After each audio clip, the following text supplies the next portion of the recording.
Okay, so welcome everybody. My name's Barbie Singer and I'm the Allied Health Clinical Lead for TRACS WA, and I'm very excited to have you all here today for this virtual symposium on the remote delivery of rehabilitation tips and tricks.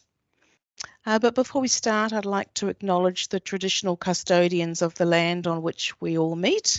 And for us in Perth, that's the Whadjuk people of the Noongar Nation. But I know we've got some people from other parts of the country, especially our keynote speaker, who I'll introduce in a minute.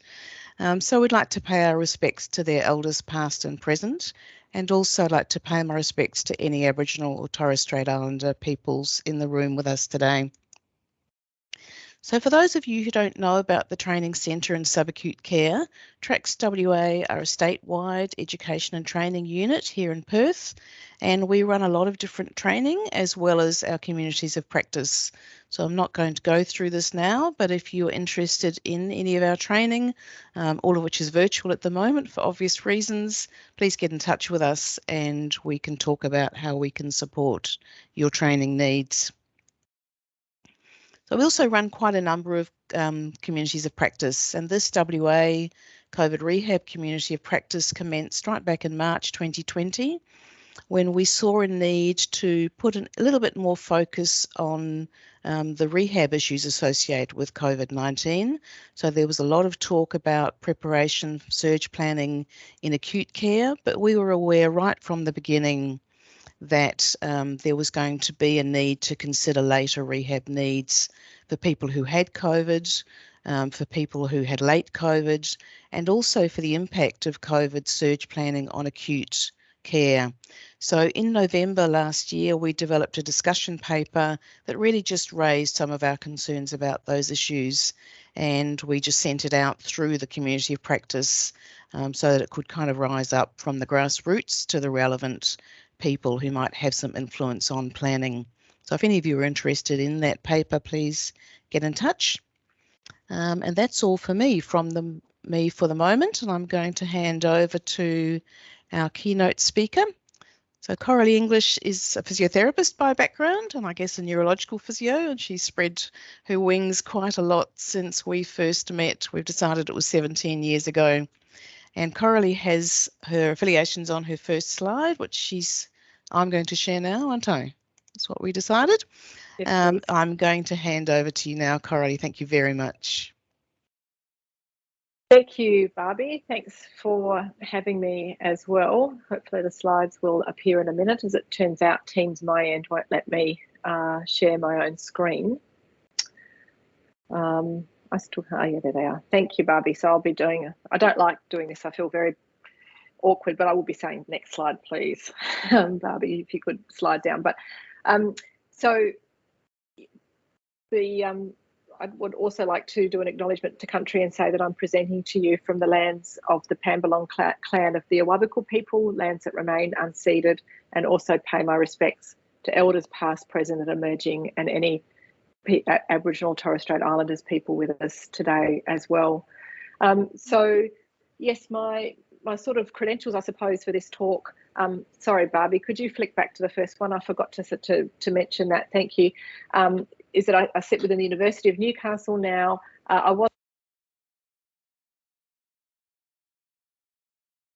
We've lost your audio, Coralie. I don't know why. Oh, that's so weird. It flicked back on. Yes, it just muted itself. Oh, strange. Didn't like what I was saying. And while I'm interrupting, if I can just ask people to turn off their videos. Thank you. So yes, there's an Australian telehealth for stroke community of practice that I was co-leading last year and have stepped back from, but it's a good community of practice to know about. And I also co-chair the Living Clinical Guidelines for Stroke as well. You can click on 2 slides if you like now, Barbie. So this presentation is largely based from 2 papers, and probably mostly the top one, which is a review that I led last year with an international group of authors that came out in the International Journal of Stroke early this year. So that is now freely available. I think if you can't get hold of it for whatever access reasons, just let me know. But it was a rapid review of the evidence and future directions for telehealth and stroke rehab. The other one that I would encourage you to look at that I've drawn upon a little bit is the scoping review led by Emily Ramage, who's a PhD candidate of mine, a scoping review around evidence for telehealth for stroke rehab, specifically for people doing motor activities, with a very nice title, Look Before You Leap. Thanks, Barbie. So I wanted to start by saying that terminology, I think, is really important in this space, and particularly when we're talking about the evidence.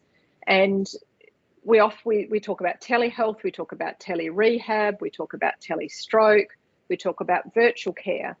And what we landed on as this international group was suggesting that we think carefully about the terminology we use, so we know we're always talking about the same thing.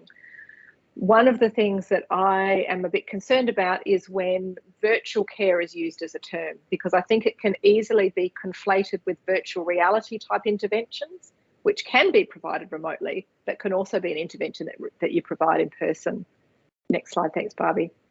So we came up with a suggested taxonomy of terms and terminology that I think we should be thinking about using in research for one thing, but also when we're thinking and communicating as clinicians as well, because I think it might seem a little pedantic, but I think it does really help understand what it is that we're talking about, particularly if we're talking about setting up a service or a different model of doing things. I think we've proposed that we talk about telehealth being the overarching term, but that we're always talking about it in the context of what the purpose of the encounter is, what the timing of the delivery is it in real time, or is it asynchronous, or is it remote monitoring, and what the technology is that's being used. So that sounds like a lot, but you can put it all into a sentence, and there's some examples here, and this table's from the paper that people can refer to. It might be an assessment of rehabilitation needs via real-time telephone consults, or it might be improving arm function via real-time supervised video conferencing. So we're clear, hopefully become clearer when we're comparing what we're talking about, or on the same page when we're discussing different services or models of care. So if I jump now to sorry, I'm advancing my slides on my screen, Barbie, and expecting it to come up on you. So one more, please.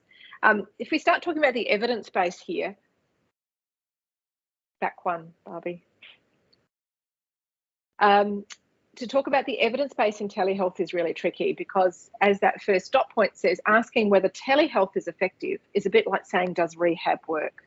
It's an umbrella term. And the review, so for this review that we did last year, we drew primarily on the more recent Cochrane review and then added in more recent papers from there. But when we look at what was in the Cochrane review, was an overall review about the telehealth services for stroke. But when you delve into that, the actual interventions that were tested in telehealth delivery range from case management advice to packages of care to motor training of arm and the hand in particular, a couple of the leg, only one in that Cochrane review of speech and language therapy, but there's more in the pipeline, and intervention for low mood. So overall, to make a finding from a Cochrane review about whether or not telehealth works based on that group of trials is really problematic. The other thing to be really, really careful of with interpreting evidence in this space is that all of those trials, like with most of our rehab trials, is that they're all quite small, and none of them in the Cochrane review were powered for non-inferiority. And that's a really technical way of basically saying, even though they've said that they all almost universally said there was no difference between telehealth and in-person delivery of an intervention, they couldn't tell that from the stats. So in fact, there could have been a difference that they just couldn't detect because it was underpowered. So in fact, we don't have good evidence at all either way, whether telehealth compared to in-person care head-to-head is better or worse. There's only one trial that's so far published that's done that really well, and that was the one that screenshots there by Steve Kramer that looked at an upper limb and arm and hand motor training that was powered for non-inferiority, and found that the remote delivery was definitely no worse than the in-person delivery. Next slide, please.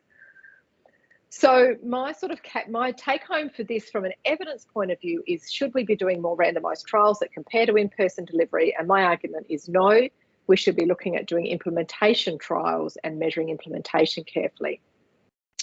I'm not going to talk more about that right now because I think that's not necessarily the purpose of this community of practice. But I want to talk a bit more about how we can actually start applying it in practice. But that's sort of where the evidence base sits at the moment. Next slide, thanks, Barbie. So last year, within the clinical guidelines, we rapidly looked to put a new recommendation in around telehealth. We hadn't done that before. So we had it sort of embedded in some of the other recommendations, but we've now got an overarching recommendation. I think it's actually now, it says draft still there, but I think it's recently had NHMRC approval. So I think this is now no longer draft. And based on the evidence, we're suggesting that telehealth may be used as an alternative approach, especially if in-person is not possible and not accessible, but it should be delivered with a view of what the evidence for that particular intervention is, as in we shouldn't be delivering interventions that don't have an evidence base for their effectiveness in person. As you may or may not know, our stroke clinical guidelines now are in a living mode. That means they're being continually updated. So if you ever want to come back to what's the current best evidence for telehealth or anything else to do with stroke, these are regularly updated. So it's kind of your source of the most recent truth. Next slide, thanks, Barbie. Barbie asked me to talk a little bit about remote assessment, and I could only really do this in one slide because we don't know enough about it yet. And I know this is one of the sticking points for many people in delivering interventions via telehealth. We do need to get some more information, evidence about what the best ways of measuring outcomes might be via telehealth. But I also think we have to think about the context of clinical assessment versus research assessment as well. So there are lots of things that we know we can do quite well via telehealth that maybe aren't as accurate as they might be in person. But if you're delivering a service via telehealth and you're wanting to do those measurements to track progress, they are certainly possible. Of course, anything survey-based is easy. There's a bit of research that's looked at the Action Research ARM test that has shown when you measure outcomes from a video recorded ARAT, you get it's as accurate as if you did it in person. There's a piece of work that's been done in Tasmania at the moment and about in the process of being written up that looked at comparing assessments on Zoom to in person. And probably not surprisingly, there's a little bit of a time lag if you're timing assessments. If you're watching somebody do a 9-hole peg test and you're at the other end of a computer hitting the on-off button of a stopwatch. But it's only very small. And again, if you're always doing it via telehealth and you're not trying to compare it to a measurement taken in person, that's not a problem. There are, of course, some mobility things that are harder to do when you haven't got somebody there. But there are certainly ways that you can do, timed walks, for example, if you've got a supportive and competent family member there who can do some timed activities. There are all sorts of technological solutions, and I think we will be seeing more and more of those. So depending on how high tech you want to go, there are some really good bespoke telehealth systems that can allow you to do some really accurate things like measuring joint range of motion even very accurately over telehealth. But I think my main message about remote assessment is don't let that stop you trying things and working out and trying to assess things via telehealth and accepting that there may be some error, but it's a good start. So next slide, thanks, Barbie. What I wanted to move on to now is a little bit about, well, how do you make a decision about whether or not to use telehealth? Because this is something that we are still doing over East to a degree, but I suspect that you are in the thick of it now over there in the West about not being able to provide some services like you used to, and when do you say, well, actually, we just cannot do anything for a person or a service, versus when might you flip to thinking about doing something via telehealth. So there are some broad clinical decision-making rules that we suggest in this paper.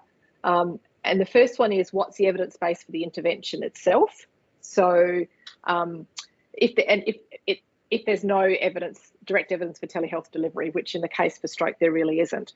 So an example of that is we've got good evidence that the GRASP program for motor retraining for the arm and hand after stroke has some good evidence for its effectiveness. Great. What are the core components of that intervention that are thought to be the things that are really important to make the effect. So in that case, in a lot of cases for motor training, it's intensive motor practice. That's what you need people to be doing in order to get better. Can you deliver this core component via telehealth? Can you actually do that? And can you monitor how well you're able to do that by counting reps or by timing lengths of sessions? So that's the first decision. Then thinking about what might be lost or compromised, and the obvious one is it's harder, not impossible, but harder to develop that therapeutic relationship sometimes. And as we just mentioned, you might be compromising a little bit on the really accurate assessment of outcome. Safety and privacy considerations, of course, are an issue, and that needs to be something discussed with patients. If you have got a view into their home, who else might be there? With a safety perspective, I think it's interesting, and I'm going to give you a few top tips from Emily, who's been delivering our aerobic exercise training program via telehealth for the last 2 years. And within that, while we've had some adverse events more related to exercise a little bit, we haven't had any falls at all in close to 300 exercise sessions, all delivered remotely in places that Emily has never set foot in the house. She was in Melbourne in lockdown the entire time she was delivering most of these interventions. But the other thing to think about is, will anybody miss out due to accessibility issues? And this is particularly important if you're making decisions about, will we change this service to be completely delivered via telehealth or remotely versus in person? And the main thing for that is when people have looked at the data from where this has happened in different places in the world, it's clear that people from disadvantaged backgrounds, non-English speaking backgrounds, or lower socioeconomic backgrounds tend to miss out then on the service. So we need to make sure we're still reaching the people that need to be reached. Next slide, please. I wanted to point out to you, though, on the Stroke Foundation website, there are some very nicely designed and developed resources for shared decision making. So this was a project that was led by Kathy Said in Melbourne. And to declare and transparency, I wasn't involved in these as well, but quite peripherally. But what Kathy and her team did was a process of a co-design to come up with some tools that would help people who've got moderate to severe impairment after stroke decide whether telehealth is the right thing for them. So they're all up on the Stroke Foundation website. So you could flick to the next one, please. Just to highlight, there are a lot of resources on the Stroke Foundation website that we pulled together when COVID first hit. Next slide. I've just kept an eye on the time. In the paper itself, we had 2 people with lived experience of stroke who were co-authors, and they've put together a table in a supplementary material that talks from their perspective about why they think telehealth's important. So that's really important to have a look at. Next slide, please. I briefly mentioned this pilot, or this pilot trial that we're running. We're now in the final stages of data collection for, but it's been entirely run by telehealth, where we're delivering either exercise sessions and or dietary interventions. Next slide, please. And this one I think is a really important slide, and I think Barbie's going to circulate the notes for you as well, so you'll be able to have a look at this. But Emily Ramage, who's pictured there, as I said, delivered all these exercise sessions, and she's put together some top tips of what has really worked for her to make sure telehealth sessions run smoothly. And she's a really great resource person if people are wanting her to come and talk to you, or to even just discuss issues, although she is writing up a PhD at the moment, so please don't take up too much of her time until she submits. Next slide, please. And just briefly to let you know to keep an eye out, as another PhD student and building off that pilot trial, we're in the process of developing a website that will sit in partnership with Stroke Foundation. It will sit as part of the Enable Me website, and it will be called I Rebound After Stroke, and it will have exercise and dietary interventions and information on that page. So that's being funded by a Stroke Foundation grant. Next slide. Just the quick acknowledgements of all the team and people involved. And the last slide is just a quick plug to say, if anybody has got papers in this space, I'm leading a special edition of a special edition in JNPT journal later in the year that's looking for submissions. So you've got a few months for that as well. Have I left time for questions? You've left lots of time for questions. Thank you very much. You've kept to time beautifully. So I have muted everybody. If you've got a question, please feel free to unmute your mic, or to pop it in the chat. I don't see any questions in the chat at the moment. I wonder, Barbie, while people are thinking, because I felt bad about flipping over that, whether we could keep Emily's top tips on that people can be reading at the same time, because I think they're really they are very, very practical. And I did put in the chat that the presenters have all agreed to let us share their slides. So thank you very much. So Yvonne's saying, thanks, Coralie. Your earlier comment that we need to move to implementation studies of tele-rehab as opposed to more RCTs or head-on telehealth versus in person. Do you make this recommendation in any publications? Perhaps in the review you discussed at the beginning? We did. I'll let you answer that, and she's got another part to the question. Okay, no, good. We did. I put myself out on a limb, and the co-authors were behind me, and we did, because I think we really do need to move on. That's not a question that's important anymore, about whether it's better or worse. I think we do need to move to robust implementation models, and we go into a bit of detail in the paper about how we think that needs to be done. But it's essentially about, yes, measuring patient outcome, but also measuring how well you could deliver the components of the intervention the way that you intended to. So robust process evaluation type models. Thank you. And the other part of her question is about monitoring adverse events in running intervention studies. Yes, so in the trial that we're just finishing up now, we did very, very careful adverse event monitoring. So when the paper comes out, it'll look like there were lots more adverse events in the intervention arms. That was because we were monitoring people all the time. And actually what it shows is there's a whole lot of people out there with undiagnosed cardiac conditions that need looking at, that we pick up when we do exercise sessions. So yes, absolutely, careful adverse event monitoring is important. But as I touched on before, we didn't have any adverse events related to the safety of providing exercise sessions via telehealth in terms of balance or that sort of thing. They were around whether people were unwell in between or were feeling dizzy after exercise, that we'd send off for further investigations. And the other thing that we did in this trial was monitor blood pressure very, very carefully. So a lot of our adverse events was, you should go back and see your GP because clearly your blood pressure isn't being controlled well enough. Thank you. And Yvonne's also volunteering to submit something for your special issue. So I'll send you her contact details. Well, there's you can go through the link. I think it was Emily, and you can see the way to do it there. Yep. Any other questions? If you want to unmute, we've got a couple more minutes before we have to let Coralie go and hopefully not get drowned when she steps outside her door. So any more questions or in the chat?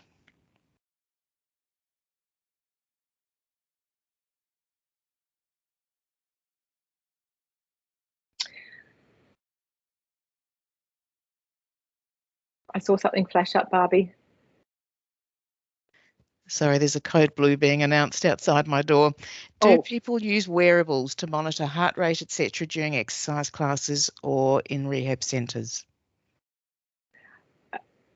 It depends on the exercise classes. We did in the trial because that was part of our intervention monitoring as to whether we're getting people's heart rates up. There were lots of problems around people's ability to read a pulse oximeter at the same time as pay attention to the screen and exercise. In the end, we used the Borg scale much more consistently and reliably than heart rate in terms of perceived exertion rather than heart rate specifically. Thank you. Any other last questions for Coralie? Otherwise, I'm going to let her go and hand over to our next speaker. Were the health sessions typically as long as usual face-to-face or shorter given the setup time? And this was in a trial, so that's the caveat, that we had the ability to make them as long or as short as we wanted to. We were aiming, because the trial was about trying to deliver a certain amount or dose of exercise, so we were aiming to have a 30-minute exercise session that included the warm-up and cool-down. And I think Emily would tell you that most of the time that took an hour or close to an hour to set up. And it did depend, of course, it did take longer to start with, and she's got a lot of tips and processes that we put in place around getting people prepared. And there would be a couple of telehealth calls that were just about getting the setup right before it happened. So it's technology dependent for sure. Okay. I'm not seeing any other questions, and we are at time, so we're going to. yes, somebody wants to ask a question. Sorry, I did put up my hand, but it's Oh, Luke sorry, from Luke, I see it now. How are you? Coralie, I was really interested in sort of wearing a health administrator hat. Are you aware of any cost-benefit analyses in regards to telerehab versus face-to-face? No, there's really nothing yet, unfortunately. I think that is a really important question, though, clearly, Luke, about how we do that. There's a lot from consumer perspective around cost benefit in terms of the energy costs to travel to get to appointments and things like that. But and presumably that there is a potential for there to be cost benefits with telehealth in terms of reduced time for clinicians. But I know that just doesn't necessarily translate into cost savings within the health service. Yes. Yeah, so the short answer is no, and it's needed. Cheers.